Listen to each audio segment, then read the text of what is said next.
இந்த நொடிக்காகத்தான் இத்தனை பெரிய வெயிலிலும் புழுதியிலும் திக்கட்டும் திசையட்டும் இருந்து நீங்கள் வந்தது இந்த நொடிக்காகத்தான். இப்படி ஒரு நொடி வந்துவிடக் கூடாது. என்ன நெடுஞ்சாலையில் குழி வெட்டி எதிரிகள் சோதனை செய்தார்கள்.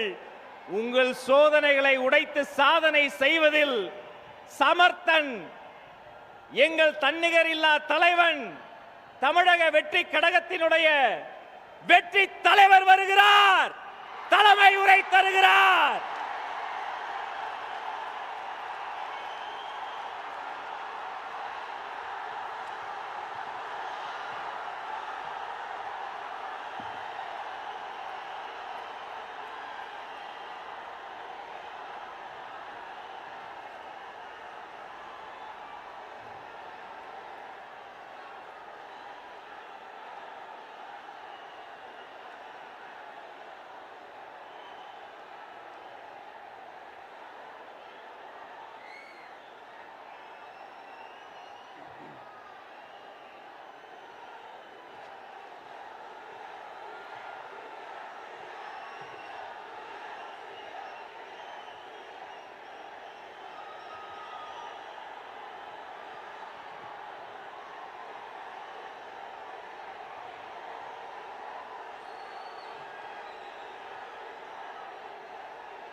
சிங்கம்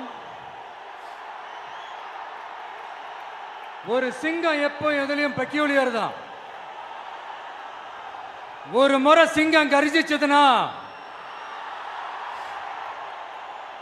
அந்த சவுண்ட்ல ஒரு 8 கிலோமீட்டருக்கு சும்மா அதிரும், எல்லா திசைகளும் அதிரும். அப்படிப்பட்ட அந்த சிங்கம் வேட்டைக்கு மட்டும்தான் வெளியில வரும், வேடிக்கை பார்க்கறதுக்கெல்லாம் வெளியில வராது. வேட்டையில கூட உயிரோடு இருக்கிற மிருகங்களை தான் வேட்டையாடும். அதுலயும் பெரும்பாலும் தன்னை விட பெரிய சைஸ் உள்ள மிருகங்களை தான் குறி வச்சு தாக்கும், ஜெயிக்கும்.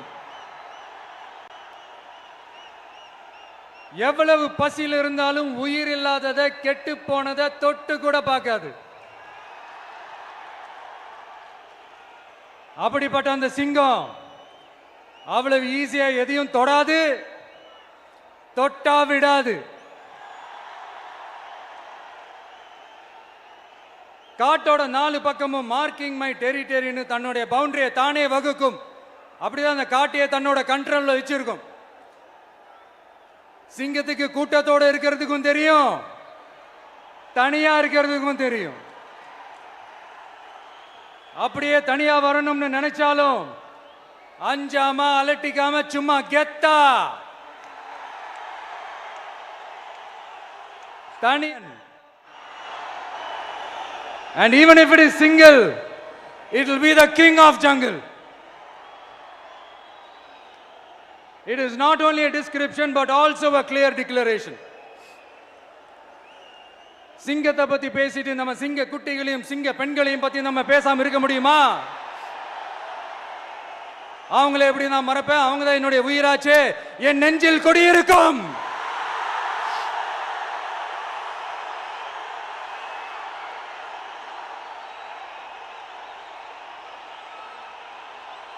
என்னுடைய தோழர்களுக்கும் தோழிகளுக்கும்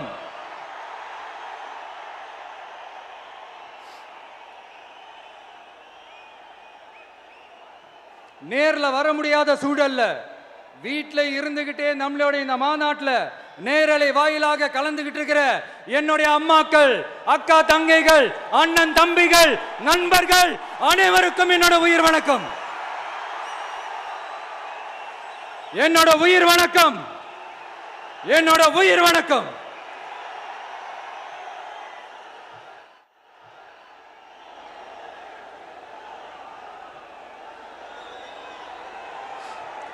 வீரம் விளையும் மாமதுரை மண்ணை வணங்குகிறேன். இந்த மதுரைனாலே உடனே ஞாபகத்துக்கு வரது சீறி பாஞ்சி துள்ளி குதிக்கிற யாருக்கும் அடங்காத காளைகள் விளையாடுற அலங்காநல்லூர் ஜல்லிக்கட்டு தான். நம்ம வைகை ஆறு தான். அழகர் ஆத்துல இறங்குற வைபவம், மதுரை மீனாட்சி அம்மன். இந்த மண்ணோட உண்மையான குணம், உணர்வு பூர்வமான மண் இது. அது மட்டும் இல்ல, இந்த மண்ணில் வாழ்ற மக்களும் அப்படித்தான், உணர்வு பூர்வமான ஆளுங்க. நான் இந்த மண்ணில் கால் எடுத்து வச்ச உடனே ஒரே ஒருத்தரை பத்தி தான் மனசுக்குள்ள ஓடிக்கிட்டே இருந்தது. அவர் யாருன்னு உங்களுக்கும் தெரிஞ்சிருக்கும். சினிமானாலும் சரி, அரசியல்னாலும் சரி, நமக்கு ரொம்ப ரொம்ப பிடிச்சது புரட்சி தலைவர் எம்ஜிஆர் அவர்கள் தான். அவரோட பழகிறதுக்கு எனக்கு வாய்ப்பு கிடைக்கல. ஆனா அவரை மாதிரியே குணம் கொண்ட என்னுடைய அண்ணன் புரட்சி கலைஞர் கேப்டன் விஜயகாந்த் அவர்களோட பழகிறதுக்கு எனக்கு நிறையவே வாய்ப்பு கிடைச்சது. அவரும் இந்த மதுரை மண்ணை சேர்ந்தவர் தானே, அவரை மறக்க முடியுமா? தமிழ்நாட்டு மக்கள் உணர்வுபூர்வமா உண்மையா நம்ம பக்கத்திலே நிக்கிறவங்க, அதுக்கு ஒரு மிகப்பெரிய அடையாளம் தான் இந்த மதுரை மண். நம்ம தமிழக வெற்றி கழகம் கையில் எடுத்திருக்கிற அரசியலும் அப்படித்தான். உண்மையான அரசியல், உணர்வு பூர்வமான அரசியல், நல்ல அரசியல், நல்லவங்களுக்கான அரசியல், நாட்டு மக்களுக்கான அரசியல், நல்லது மட்டுமே செய்கிற அரசியல்.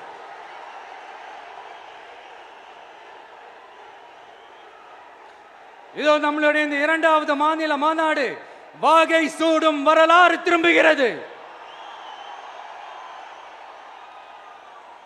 அப்படி இந்த மாநாட்டுக்கு பேர் வச்சிருக்கிறோம். 1967லயும் 1977லயும் நம்ம தமிழக அரசியல் ஒரு மிகப்பெரிய ஆட்சி அதிகார மாற்றங்கள் ஒண்ணு நடந்துச்சு இல்லையா? அதே மாதிரிதான் அடுத்த வருஷம் 2026ல அப்படி ஒரு வரலாறு திரும்ப போகுதுன்னு உறுதியா சொல்றதுக்கான மாநாடு தான் நம்மளோட இந்த 2வது மாநில மாநாடு. விக்கிரவாண்டி வீசாலையில் நம்மளுடைய ஃபர்ஸ்ட் மாநாடு நடத்தணும், வெற்றி கொள்கை திருவிழா. அதுக்கப்புறமே நீங்க பார்த்துருப்பீங்க, தமிழக அரசியல் அந்த தட்ப வெப்பத்தையே மாத்தினுச்சு. நமக்கு எதிராக எத்தனை குரல்கள். ஆனா உங்களுக்கு தான் நம்மளை பத்தி நல்லா தெரியுமே, எந்த குரலையும் காதலையே போட்டுக்காம மக்களோட குரலை மட்டுமே கேட்டுக்கிட்டு நமக்கு எதிராக வர அத்தனை கூக்குரல்களையும் சின்னதா ஒரு சிரிப்போடவே கடந்து வந்திருக்கிறோம். அது இல்லாம நம்ம மாநாட்டில் ஒலிக்கிற இந்த குரல், இந்த ஒற்றை தமிழ் மகனோட குரல் மட்டுமல்ல, ஒட்டுமொத்த தமிழ்நாட்டு மக்களுடைய குரல். தமிழ்நாட்டில் இருக்கிற ஒவ்வொரு வீட்டில இருந்தும் ஒலிக்கிற குரல், ஒட்டுமொத்த உலகெங்கும் வாழும் ஒவ்வொரு தமிழ் வீட்டிலிருந்தும் எழும் குரல். இந்த சினிமா என்கிற மாபெரும் கலை ஆயுதத்தின் வாயிலாக சாதி, மதம், இனம், பாலினம், மொழி கடந்து இந்த நாட்டின் மூளை முடுக்கெங்கும் ரசிகர்களாக இருந்து தோழர்களாக நம்மோடு பயணிக்க துவங்கியுள்ள அனைவரோடும் இணைந்த ஒவ்வொரு மனிதருக்காகவும் ஒலிக்கிற உரிமை குரல். மாநில உரிமைக்காக, பெண் உரிமைக்காக, சமூக நீதிக்காக, சமநீதிக்காக, மதச்சார்பின்மைக்காக உண்மையா ஒலிக்கிற குரல். அதனால் இந்த குரலுக்கு எதிராக இன்னும் இன்னும் எத்தனை குரல்கள் வந்தாலும் ஓங்கி ஒலிக்குமே தவிர ஒரு நாளும் ஓயவே ஓயாது. Yes, it is an unstoppable voice, an unstoppable force.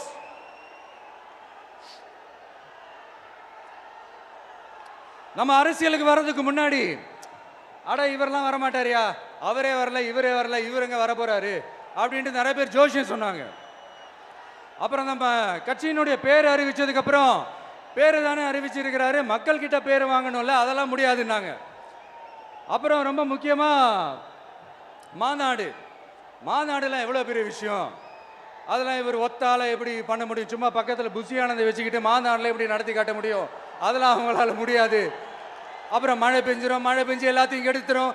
ஏன் என் கூட இருக்கிறவங்களே கூட தான் சொன்னாங்க. அதுக்கப்புறம் என்ன நடந்துச்சுன்னு உங்க எல்லாருக்குமே தெரியும். இப்போ புதுசாக ஒன்று சொல்ல ஆரம்பிச்சிருக்கிறாங்க. அது என்னடானா, ஆட்சியை பிடிக்கிறதெல்லாம் அவ்வளோ ஈஸி இல்லை இல்லையா. இப்போ அதெல்லாம் விட்டாங்க, இப்போ இங்கே வந்துட்டாங்க. இவர் நேராக ஷூட்டிங்லேருந்து வருவாராம், வந்து ஆட்சியை பிடிப்பாராம். அது எப்படி இவராலே முடியும்? அவராலே முடியல, இவராலே முடியல, அவருக்கு அத்தனை வருஷம் ஆச்சு, இவராலே எப்படி முடியும்ட்டு ஒரு பக்கம். இன்னொரு பக்கம் கூட்டம்லாம் ஓகே தான், அது எப்படி ஓட்டா மாறும் அப்படின்றது இன்னொரு பக்கம். இப்படி கதை, திரைக்கதை, வசனம், இயக்கம், பாடல்கள்,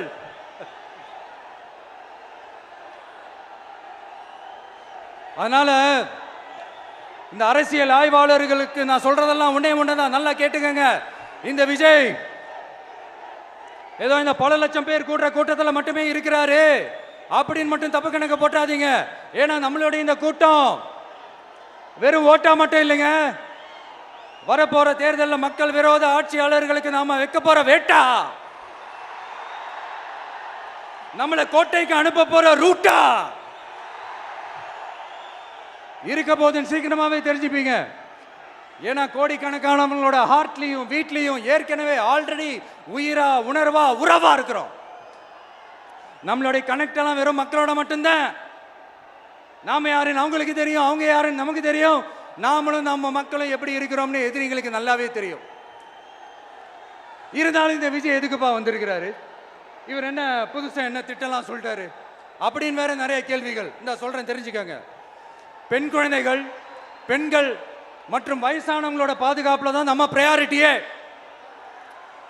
அடுத்து இளைஞர்கள், உழவர்கள், உழைப்பாளர்கள், நெசவாளர்கள், மீனவர்கள், ஆதரவற்ற முதியோர்கள், மாற்றுத்திறனாளிகள், மூன்றாம் பால் இனத்தவர்கள்னு இன்னும் யாருக்கெல்லாம் கவர்மெண்டோட ஒரு ஸ்பெஷல் அட்டென்ஷன் தேவையோ அவங்க எல்லாருக்குமான ஒரு கவர்மெண்ட் அமைக்கிறது தான் நம்ம இலக்கே.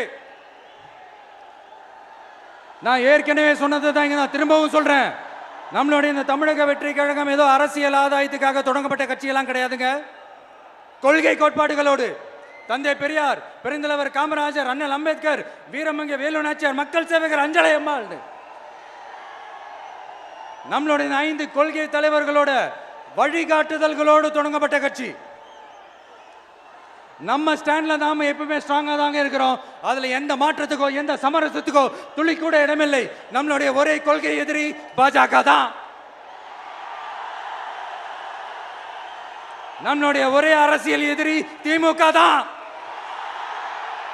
எப்படி நம்மளுடைய ஒரே கொள்கை எதிரி, நம்மளுடைய ஒரே அரசியல் எதிரி ஏதோ இந்த அண்டர் கிரவுண்ட் ஆதாயத்துக்காக டீல் போட்டுக்கிட்டு, டீல் பேசிக்கிட்டு, இந்த அலையன்ஸ் வச்சுக்கிட்டு இந்த ஊரை ஏமாத்துற கட்சி எல்லாம் நம்ம டிவிக்கே கிடையாதுங்க. யாருக்காகவும் எதுக்காகவும் எந்த பயமும் கிடையாது. மாபெரும் பெண்கள் சக்தி நம்மளோட இருக்கிறாங்க, மாபெரும் இளைஞர்கள் சக்தி நம்மளோட இருக்கிறாங்க, ஒட்டுமொத்த தமிழ்நாட்டு மக்களுடைய சக்தி நம்மளோட நிக்கிறாங்க. அப்படி இருக்கும்போது இந்தியாவில் இருக்கிற எல்லா ஸ்டேட்லயும் வாழ்ற நம்ம தமிழ் நெஞ்சங்கள் மட்டும் இல்ல, உலகம் பூரா 100க்கும் மேலான நாடுகள்ல வாழ்ற நம்ம தாய் தமிழ் உறவுகள் எல்லாருமே என்ன விஜய் தளபதி விஜய் இல்லனா விஜய் தளபதி இப்படி சொந்தம் கொண்டாடுற கோடிக்கணக்கானவங்களோட அன்பு மாசியும் நம்மளோட இருக்கும்போது, இவங்க எல்லாருமே நம்மளோட நிற்கும் போது எதுக்குங்க இந்த பாசிச பாஜகவோட நேரடி கூட்டணியோ இல்ல மறைமுக கூட்டணியோன்னு உறவு வச்சுக்க? நாம என்ன உலகமாக ஊழல் கட்சி என்ன?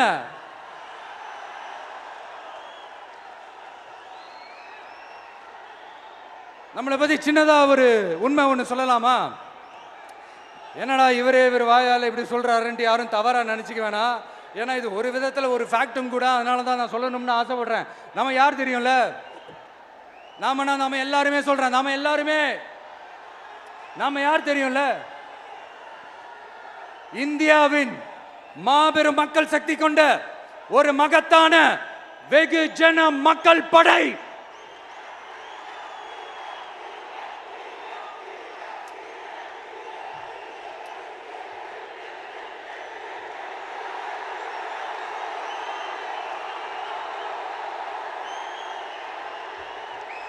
அதனால நம்ம தலைமையில நாம் அமைக்க போற இந்த உண்மையான மக்களாட்சிக்கான அச்சாரமாக மாபெரும் மக்கள் சக்தியே அணி அணியாக நம்மளோட திரண்டு நிக்கிறப்போ இந்த அடிமை கூட்டணியில சேர வேண்டிய அவசியம் நமக்கு இருக்குங்க.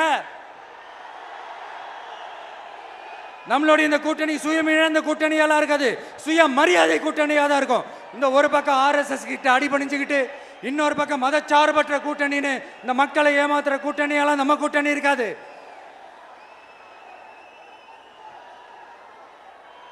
நான் இப்பவும் சொல்றேன், நம்மளை நம்பி வர்றவங்களுக்கு ஆட்சியிலும் அதிகாரத்திலும் உறுதியாக பங்களிப்பு செய்யப்படும்.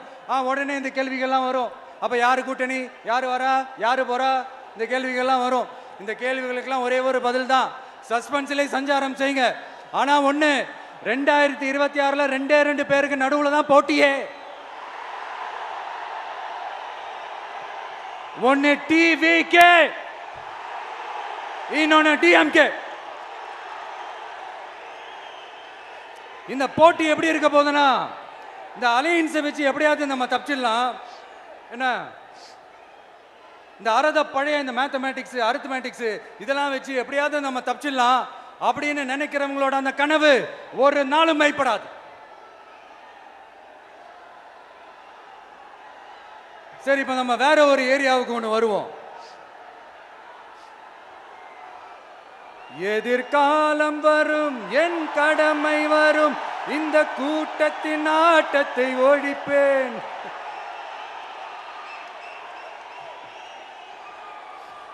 மக்கள் அரசியல் என்ற அந்த சவுக்க கையில் எடுக்கலாமா? யாருக்கு எதிரான தானே கேட்கிறீங்க? வேற யாரு? மறைமுக உறவுக்காரர்களான பாசிச பாஜகவும் பாய்சன் திமுகவும் தான். மாண்புமிகு பிரதமர் நரேந்திர மோடிஜி அவர்களே 3வது முறையா ஒன்றியத்தோட ஆட்சி அதிகாரத்தை நீங்க தானே கையில் வச்சிருக்கிறீங்க. இல்ல, நாங்க தெரியாம தான் கேட்கிறோம். நீங்க ஆட்சிக்கு வந்தது ஒட்டுமொத்த மக்களுக்கும் நல்லது செய்யவா, இல்ல நம்மளுடைய இந்த இஸ்லாமிய நண்பர்களுக்கும் இஸ்லாமிய தோழர்களுக்கும் எதிராக சதி செய்யவா? மக்களுக்கு உங்ககிட்ட கேட்கறதுக்குன்னு ஏராளமான கேள்விகள் இருக்குது. அதனால அவங்க சார்பா, அவங்கள ஒருத்தனா, அவங்களோட ஒரு உண்மையான ஒரு பிரதிநிதியா உங்ககிட்ட சில கேள்விகள் கேட்கணும். மிஸ்டர் பிரைம் மினிஸ்டர் அவர்களே, நம்ம தமிழ்நாட்டு மீனவர்கள் கிட்டத்தட்ட ஒரு 800 பேருக்கு மேல இலங்கை கடற்படையால தாக்கி அழிக்கப்பட்டிருக்கிறாங்க.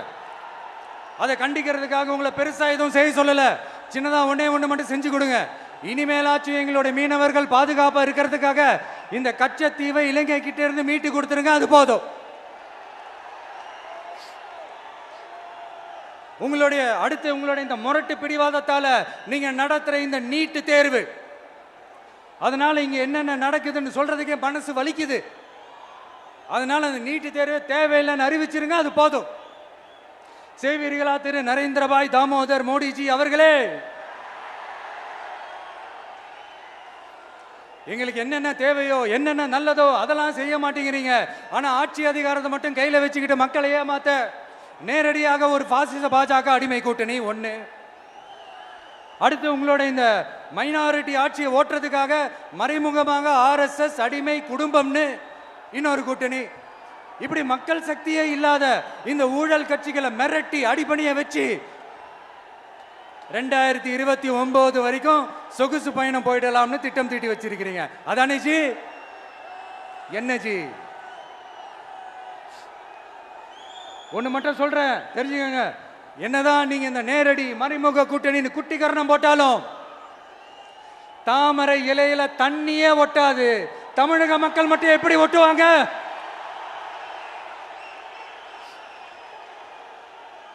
இங்க ஒரு MP சீட்டு கூட தரலன்றதுக்காக தமிழ்நாட்டுக்கும் தமிழ்நாட்டு மக்களுக்கும் எதுவுமே செய்யாம ஓரவஞ்சனை செய்யுது இந்த ஒன்றிய பாஜக அரசு. சங்கம் வச்சு தமிழ் வளர்த்த மண் இந்த மதுரை மண். அதனால இங்க அந்த கீழடியில கிடைச்ச ஆதாரங்களை எல்லாம் மறைச்சிட்டு எங்க நாகரிகத்தையும் எங்க வரலாறையும் அழிக்கிறதுக்காக உள்ளடி வேலை செய்யலாம்னு நினைக்கிறீங்க. தமிழ்நாட்டை தொட்ட என்ன நடக்கும் நீங்க பல உதாரணங்கள் இருக்குது. அதனால இதையெல்லாம் மறைச்சிட்டு எங்க மக்களை ஏமாத்திடலாம்னு மட்டும் நினைக்காதீங்க. மத நல்லிணக்கத்திற்கு பெயர் பெற்ற இந்த மதுரை மண்ணிலிருந்து சொல்றேன், உங்க எண்ணமெல்லாம் ஒரு நாளும் ஈடேறாது.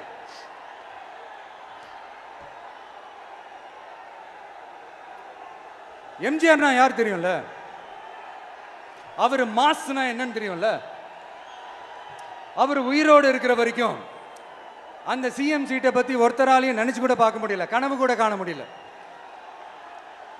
எப்படியாவது அந்த சிஎம் சீட்டை என்கிட்ட கொடுத்துருங்க, என் நண்பர் எம்ஜிஆர் திரும்ப வந்ததுக்கு அப்புறம் நான் திருப்பி கொடுத்துட்றேன்னு தன்னோட எதிரியை கூட மக்கள் கிட்ட கெஞ்ச வச்சவர் எம்ஜிஆர். எப்படி கெஞ்ச வச்சவர்? அதனால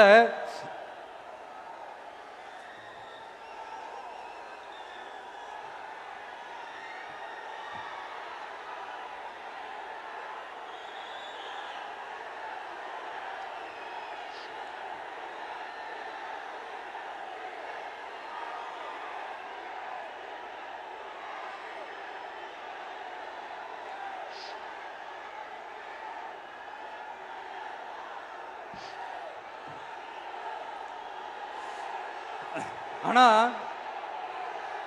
இப்போ அவர் ஆரம்பிச்ச அந்த கட்சியை, எம்ஜிஆர் அவர்கள் ஆரம்பிச்ச அந்த கட்சியை கட்டி காக்கிறது யாரு? இன்னைக்கு அந்த கட்சி எப்படி இருக்குது? அதை நான் சொல்லிதான் உங்களுக்கு தெரியணுமா என்ன? அப்பாவி தொண்டர்கள் அதை வெளியில சொல்ல முடியாம வேதனையில தவிக்கிறாங்க. 2026 சட்டமன்ற தேர்தலில் யாருக்கு ஓட்டு போடணும், எப்படிப்பட்ட ஆட்சி இங்க அமையணும்னு அந்த அப்பழுக்கற்ற அந்த தொண்டர்களுக்கும் ரொம்ப நல்லாவே தெரியும். அதனால என்ன வேஷம் போட்டுக்கிட்டு பாஜக இங்க தமிழ்நாட்டுக்குள்ள வந்தாலும் அவங்க வித்தை எல்லாம் இங்க வேலைக்கே ஆகாது. இப்படி பொருந்தா கூட்டணியா இந்த பாஜக கூட்டணி இருக்கிறதுனால இப்ப ஆட்சியில இருக்கிற இந்த வெற்றி விளம்பர மாடல் திமுக என்ன செய்துன்னு தெரியும்ல?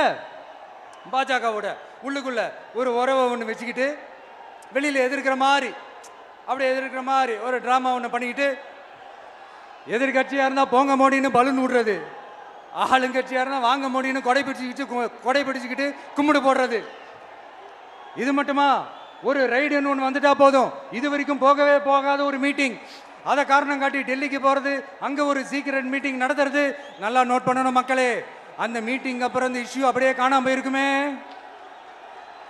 அதேதான் Stalin uncle, what uncle is very wrong uncle.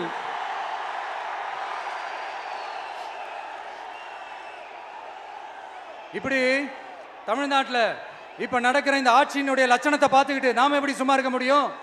ஒரு தவறு செய்தால், அதை தெரிந்து செய்தால், அவர் கபட நாடக மு.க. ஸ்டாலின் அங்கிளாகவே இருந்தாலும்,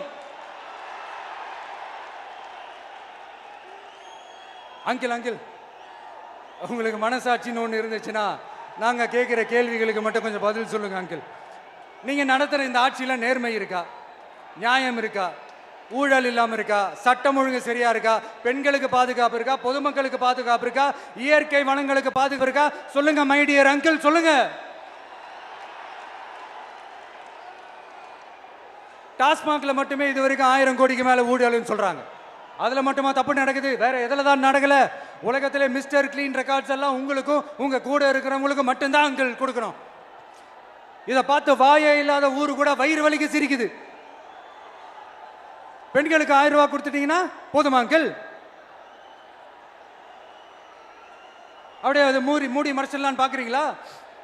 படிக்கிற இடத்துல, வேலைக்கு போற இடத்துல, வெளியில போற இடத்துலன்னு அவங்களுக்கு பாதுகாப்பே இல்லைன்னு ஒட்டுமொத்த பெண்களும் கதறாங்க. அந்த கதறல் சத்தம் ஏதாவது உங்க காதுல கேக்குதா அங்கிள்? இதுல வேற உங்க அப்பான்னு கூப்பிடுறாங்கன்னு வேற சொல்றீங்க. What is this uncle? Is very very wrong uncle, is very very wrong. பெண்களுக்கு மட்டுமா பொய் வாக்குறுதி கொடுத்து ஏமாத்துறீங்க? அரசு ஊழியர்கள், ஆசிரியர்களை ஏமாத்துறீங்க, விவசாயிகளை ஏமாத்துறீங்க, பரந்தூர்ல பாதிப்பே வராதுன்னு சொல்லி ஏமாத்துறீங்க, மீனவர்களை ஏமாத்துறீங்க, போதைப் பொருள் கலாச்சாரத்தை ஒழிக்காம ஏமாத்துறீங்க. ஐயோ, very very first uncle, very very first. எப்படி கேட்டாலும் இவங்க கிட்ட இருந்து எந்த பதிலும் வரப்போறதில்லை. ஏன்னா இருந்தா தானே. இப்ப ஆட்சியில இருக்கிற நம்மளுடைய அங்கிள் பதில் சொல்றது இருக்கட்டும். மக்களை நீங்க சொல்லுங்க, நீங்க உண்மையை சொல்லுங்க. செய்வோம்னு சொன்னாங்களே, சொன்னதெல்லாம் செஞ்சாங்களா? உங்களை தான் கேட்கிறேன், சொன்னதெல்லாம் செஞ்சாங்களா? சத்தமா மை டியர் அங்கிள், கேக்குதா? மக்களோட சத்தம் கேக்குதா? இது வெறும் சாதாரணமான முழக்கம் தான். கூடிய சீக்கிரம் மக்களை போய் சந்திக்க போறேன், அவங்களோட மனசு விட்டு பேச போறேன். அதுக்கப்புறம் இந்த சாதாரணமான முழக்கம் இடி முழக்கமா மாறும். அத்தோட நிக்காது. அந்த இடி முழக்கம் தமிழ்நாட்டோட போர் முழக்கமா மாறும். அந்த போர் முழக்கம் உங்களை ஒரு நிமிஷம் கூட தூங்க விடாது. நடக்குதா இல்லையான்னு பாருங்க. என்னடா இவன் இவ்வளவு ஸ்ட்ராங்கா சொல்றானேன்னு பாக்குறீங்களா? எல்லாரும் கட்சி ஆரம்பிச்சதுக்கு அப்புறம் தான் ஒவ்வொரு வீட்டுக்குள்ளேயும் போறதுக்கு ட்ரை பண்ணுவாங்க. ஆனா நாங்க அப்படி இல்லை. ஒவ்வொரு வீட்டுக்குள்ளேயும் போனதுக்கு அப்புறம் தான் கட்சியாவே ஆரம்பிச்சிருக்கிறோம்.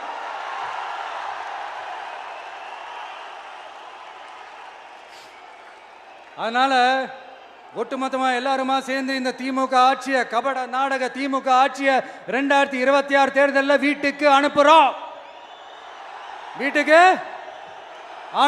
என்ன நண்பா, சரிதானே? என்ன நண்பி, செய்வீர்கள் தானே? இப்போ உங்களுக்கு சின்னதா ஒரு சர்ப்ரைஸ். நம்ம கட்சியினுடைய வேட்பாளர் பட்டியலை இப்ப நான் அறிவிக்க போறேன். மதுரை கிழக்கு வேட்பாளர் விஜய். இன்னும் முடிக்கல. ஒரு நிமிஷம், இன்னும் முடிக்கல.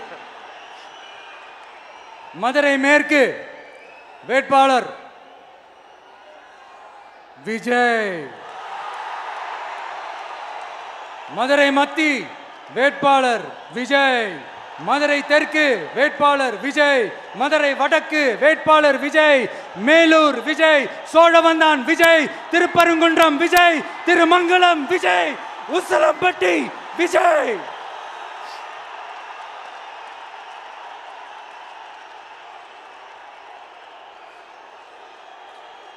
என்னடா எல்லா தொகுதியிலையும் ஒரே வேட்பாளர்னு பாக்குறீங்களா?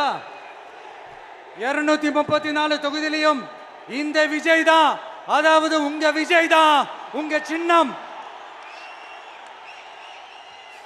இன்னும் சிம்பிளா சொல்லணும்னா உங்க வீட்டில் இருக்கிற ஒருத்தர் தான் வேட்பாளரா நிக்க போறாங்க. அந்த வேட்பாளரும் நானும் வேறு வேறு இல்லை. நீங்க அவருக்கு ஓட்டு போட்டீங்கன்னா எனக்கு ஓட்டு போட்ட மாதிரி, இந்த முகத்துக்காக நீங்க ஓட்டு போட்டீங்கன்னா உங்க வீட்டில் இருக்கிற உங்களுடைய வேட்பாளர் ஜெயிச்ச மாதிரி. என்னடா இவர் ஏதோ ஓவரா சொல்றாருன்னு நினைக்க வேணாம். பிராக்டிக்கலா அப்படிதான் இருக்கும், அப்படிதான் இருக்கணும். நீங்களும் அப்படிதான் நினைப்பீங்கன்னு நான் நம்புறேன். ஏன்னா இது நம்மளை விட நம்ம எதிரிங்களுக்கு இன்னும் நல்லாவே தெரியும். அதனால எல்லா இந்த அதிகார பலம் எல்லாத்தையும் தூக்கிட்டு வந்துருவாங்க. வரட்டும், பார்த்துக்கலாம். TVK will take it, TVK will meet it, TVK will compete with it and TVK will conquer it. TVK will conquer it.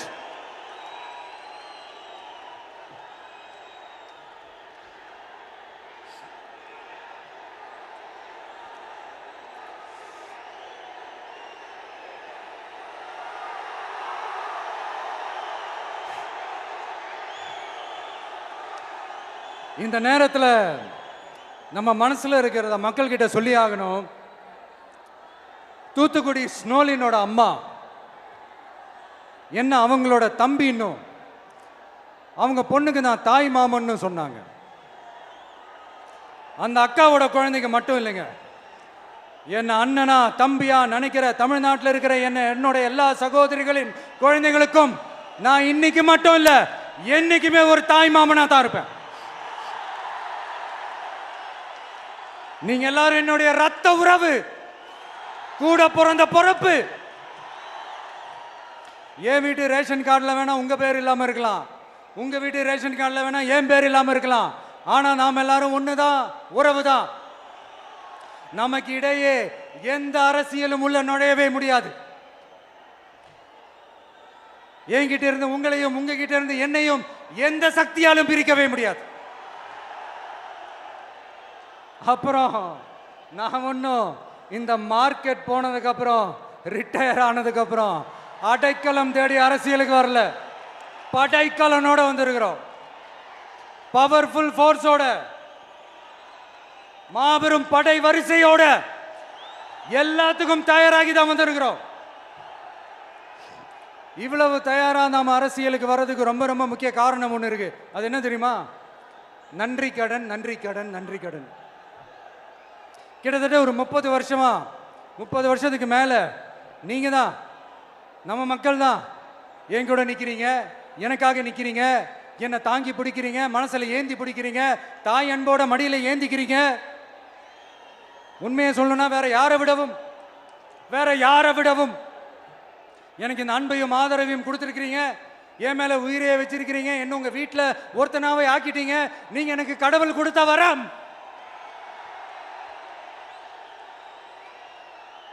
உலகம் பூரா நமக்காக நம்ம கூட நிக்கிற நம்ம மக்களை நான் எப்படி மறப்பேன்? நான் என் லைஃப்ல ரொம்ப உயிரா நினைக்கிறதே பெண்களை, குழந்தைங்களை, இளைஞர்களை, உழைக்கிற மக்களை தான். இவங்க தான் நம்மளோட வகைரா. இதை பார்த்து தான் நம்மளோட எதிரிகளுக்கு பத்தி எரியுது. அதுக்காக நாம் என்ன செய்ய முடியும்? அதனால நம்ம உறவுகளை, சொந்தத்தை, வகைராவ யாருக்காகவும் எதுக்காகவும் விட்டு கொடுக்க முடியாது இல்லையா? Here at this moment among this August gathering, I want to open my heart and say, I enjoy people. I respect people. I worship people.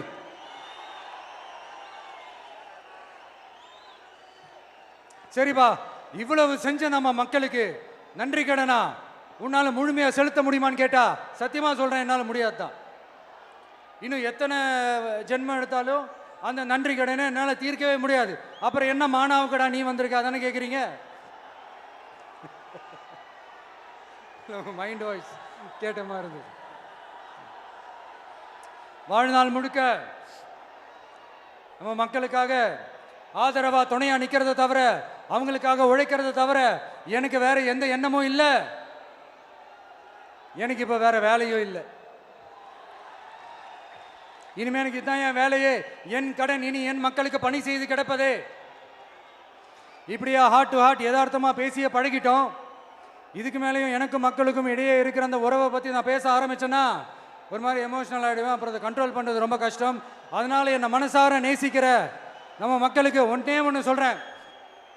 இந்த விஜய் உங்கள் விஜய், உங்களுக்கான விஜய், உங்களுக்காக மட்டுமே இருக்கிற விஜய். உங்கள் கூட நிற்க, உங்களுக்காக நிற்க, உண்மையாக நிற்க, உணர்வோடு நிற்க, உறுதியாக நிற்க, உங்கள் கூட பேச, உங்களுக்காக பேச, உண்மையாக பேச, உணர்வோடு பேச, உறுதியாக பேச, உங்களுக்காக சேவை செய்ய உங்கள் விஜய் நான் வரேன்.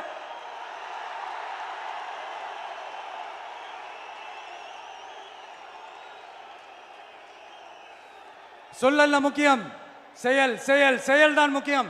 செய்கை தான் சும்மா சிறப்பா இருக்கணும். இந்த ஆட்சிக்கு வந்தேன்னா சும்மா அது செய்வேன், இது செய்வேன், நல்லது செய்வேன், உருட்டுவேன், புரட்டுவேன், அதெல்லாம் கிடையாது. செய்யறதுக்கு, நல்லது செய்யறதுக்கு, நல்லது செய்யறதுக்கு மட்டும்தான் இந்த விஜய். அப்புறம் ஒரு அரசியல் தலைவன் அவன் சினிமாக்காரனா, நல்லவனா, கெட்டவனா, இதெல்லாம் தாண்டி அவன் உண்மையானவனா, அதுதான் ரொம்ப ரொம்ப முக்கியம். இது சம்பந்தமா ஒரு குட்டி கதை ஒன்று சொல்றேன். ஒரு நாட்டில் ஒரு ராஜா தனக்கு பக்கபலமா இருக்கிறதுக்காக, கூட துணையா இருக்கிறதுக்காக ஒரு தளபதியை தேடுறாரு. சரியான தகுதிகளோட ஒரு 10 பேர் செலக்ட் ஆகுறாங்க. ஆனால் அதில் ஒருத்தர் மட்டும் தான் செலக்ட் பண்ணணும். அதனால் அந்த ராஜா என்ன பண்ணுறாருன்னா ஒரு டெஸ்ட் வைக்கிறார். அந்த 10 பேர் கையிலையும் விதை நெல்லை கொடுத்து இதை நல்லா வளர்த்து கொண்டு வாங்க, ஒரு 3 மாதம் கழிச்சு வாங்கன்னு சொல்லி அனுப்பி வச்சிடுறாரு.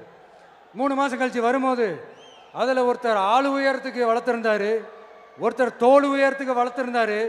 அதில் ஒரு 9 பேரும் நல்லா வளர்த்து கொண்டு வந்திருந்தாங்க. ஒருத்தர் மட்டும் வெறும் தொட்டியோடவே வந்தார். என்னன்னு கேட்டதுக்கு, நானும் தண்ணி ஊற்றி ஊற்றி பார்க்குறேன், உரம் வச்சு வச்சு பார்க்குறேன், வளரவே மாட்டேங்குது ராஜா, என்ன பண்ணுறதுன்னு தெரியலன்னு சொன்னதுக்கு ராஜா அவரை கட்டி அணைச்சிக்கிட்டு, இனிமே நீதான் என்னுடைய தளபதி, எல்லா அதிகாரமும் உனக்கு தான் சொன்னார். ஏன்னா அந்த 10 பேர் கையிலையும் ராஜா கொடுத்தது அவித்த விதை நெல், அது முளைக்கவே முளைக்காது. அந்த 9 திருட்டு பயலும் என்ன பண்ணியிருக்காங்கன்னா வேற விதை நெல்லை வாங்கி அதை வளர்த்துட்டு ராஜாவையும் மக்களையும் ஏமாத்திருக்கிறாங்க. ஆனால் இவர் மட்டும் உண்மையை போட்டு உடைச்சிட்டார். அதனால ஒரு நாட்டுக்கு திறமை எந்த அளவுக்கு முக்கியமோ அந்த அளவுக்கு உண்மையும் நேர்மையும் முக்கியம். இப்போ நீங்க எல்லாரும் தான் அந்த ராஜா. நீங்க தேர்ந்தெடுக்க போற அந்த தளபதி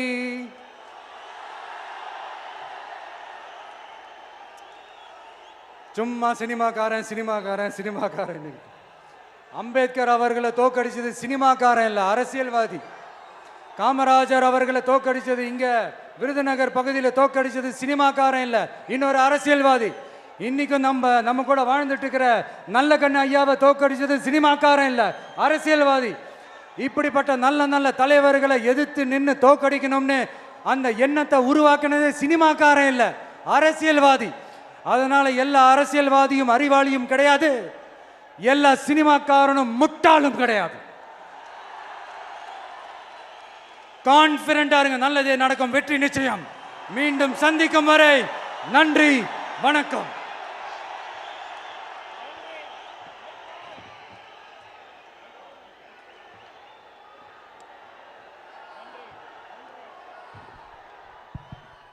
உணர்ச்சி பொங்க உரையாற்றி முடித்திருக்கிறார் தமிழக வெற்றி கழகத்தின் தலைவர் விஜய். சிங்கத்தின் உவமையில் தொடங்கி குட்டி கதையோடு நிறைவு செய்திருக்கிறார். இந்த உரையில் பல்வேறு விமர்சனங்களை முன்வைத்திருக்கிறார். குறிப்பாக உங்களுக்கெல்லாம் ஒரு சர்ப்ரைஸ் தருகிறேன் என்று கூறி மதுரை தொகுதியில் தான் போட்டியிடுவதாக கூறி மற்ற எல்லா தொகுதிகளையும் அருகில் இருக்கும் உசிலம்பட்டி உள்ளிட்ட தொகுதிகளிலெல்லாம் குறிப்பிட்டு இந்த எல்லா தொகுதிகளிலும் நான் தான் போட்டியிடுகிறேன், தமிழ்நாட்டின் 234 தொகுதிகளிலுமே தான் போட்டியிடுவதாக கூறி இந்த முகத்திற்காக வாக்களியுங்கள் என்று மக்களிடம் தேர்தல் பிரச்சாரத்தையும் தொடங்கியிருக்கிறார் தமிழக வெற்றி கழகத்தின் தலைவர் விஜய். குறிப்பாக இந்த உரை முழுக்க எம்ஜிஆரை ஆங்காங்கே குறிப்பிட்டு எம்ஜிஆரின் பாடல்களை எல்லாம் பாடியிருக்கிறார். மார்க்கெட் போன பிறகு அரசியலுக்கு வந்தவர் தாம் அல்ல என்றும் கூட அவர் குறிப்பிட்டிருக்கிறார். குறிப்பாக கூட்டணி தொடர்பாகவும் பேசிய விஜய் தமது கூட்டணி சுயமரியாதை கூட்டணியாக இருக்கும் என்றும் குறிப்பிட்டிருக்கிறார். ஏற்கனவே விக்கிரவாண்டி மாநாட்டில் பேசியதை போலவே ஆட்சி அதிகாரத்தில் பங்கு கொடுக்கப்படும் தமது கூட்டணியில் என்றும் குறிப்பிட்டிருக்கிறார். அடிமை கூட்டணியில் சேர மாட்டோம் என்றும் விஜய் குறிப்பிட்டிருக்கிறார். கடந்த முறை பாஜக மற்றும் திமுகவை அவர் கடுமையாக விமர்சித்திருந்த சூழலில் இன்றைய இந்த மாநாட்டில் அதிமுகவை முதன்முறையாக விமர்சித்திருக்கிறார் தமிழக வெற்றி கழகத்தின் தலைவரான விஜய். அதிமுகவின் தலைமை குறித்து விமர்சித்திருக்கிறார். எம்ஜிஆர் தொடங்கிய அதிமுக தற்போது யார் கையில் இருக்கிறது, எப்படி இருக்கிறது, அந்த அப்பாவி தொண்டர்கள் வெளியே சொல்ல முடியாமல் தவித்து வருகிறார்கள் என்றும் தெரிவித்திருக்கிறார். அதிமுக மற்றும் பாஜக கூட்டணியையும் நடிகர் விஜய் விமர்சித்திருக்கிறார். அது பொருந்தா கூட்டணி என்று தெரிவித்திருக்கிறார்.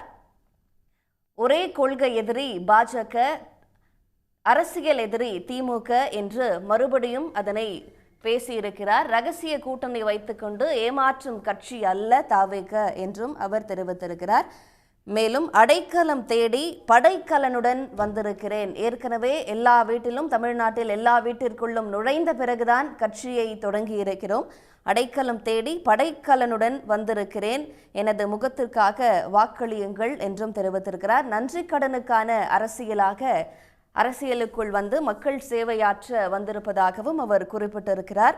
மேலும் உணர்வு பொங்க அண்ணன் தம்பி என நான் இருப்பேன் என்றும் பேசியிருக்கிறார். தமிழ்நாட்டின் அனைத்து சகோதரிகளுக்கும் ஒரு அண்ணனாக தம்பியாக தாம் இருக்கும் நிலையில் அவர்களின் பிள்ளைகளுக்கு இறுதி வரை தாய் மாமனாக இருப்பேன், என் இரத்த உறவு இது, உடன் பிறந்த பிறப்புகள்தான் நீங்கள் என்று ஏற்கனவே அவர் சினிமா பாடல் ஒன்றும் கூட இப்படியாக வரும், நீ எந்த ஊரு நான் எந்த ஊரு என்று அவருடைய ஒரு சினிமா பாடலும் உண்டு. அதில் வருவதை போல அதே வசனங்களை மீண்டும் இன்றைய மாநாட்டு திடலில் வைத்து பேசியிருக்கிறார். ஆக பாஜகவை கடுமையாக விமர்சித்திருக்கிறார். திமுக அதிமுக என்றெல்லாம் விமர்சித்துவிட்டு கூட்டணி தொடர்பாகவும் பேசியிருக்கிறார்.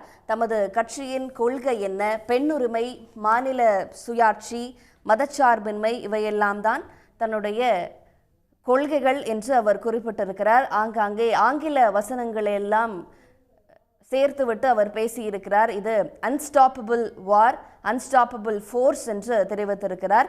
எத்தனை விமர்சனம் வந்தாலும் தமது குரல் ஓயாது என்று விஜய் பேசியிருக்கிறார். மாநில உரிமை, பெண்ணுரிமை, மதச்சார்பின்மை, சமூக நீதி என ஓங்கி ஒலிக்கும் குரல் இது என்று சொல்லியிருக்கிறார். ஏற்கனவே விக்கிரவாண்டி மாநாடு கடந்த 9 மாதங்களுக்கு முன்பாக அக்டோபரில் நடைபெற்றது. அப்போது கூட அவர் குறிப்பிட்டார் இது திமுகவுக்கும் தாவேகவுக்கும் இடையிலான போட்டியாக 2026 சட்டமன்ற தேர்தல் இருக்கும் என்று சொல்லிய நிலையில் அதனை மீண்டும் தெரிவித்திருக்கிறார். டிவிகே மற்றும் திமுக இடையில்தான் போட்டியே என்று அவர் குறிப்பிட்டிருக்கிறார். வெகுஜன மக்களின் படை இது என்றும் தெரிவித்திருக்கிறார். அதே போல எம்ஜிஆர் மற்றும் விஜயகாந்த் ஆகிய இருவரையும் ஒப்பிட்டு பேசியிருக்கிறார். தமக்கு எம்ஜிஆருடன் பழகுவதற்கான வாய்ப்பு கிடைக்கவில்லை, ஆனால் விஜயகாந்துடன் பழகுவதற்கான வாய்ப்பு நிறைய கிடைத்ததாகவும் எம்ஜிஆரின் குணம் கொண்டவர் அவர் என்றும் தெரிவித்தார். உடனுக்குடன் செய்திகளை தெரிந்து கொள்ள சன் நியூஸ் பெல் ஐகானை கிளிக் பண்ணுங்க.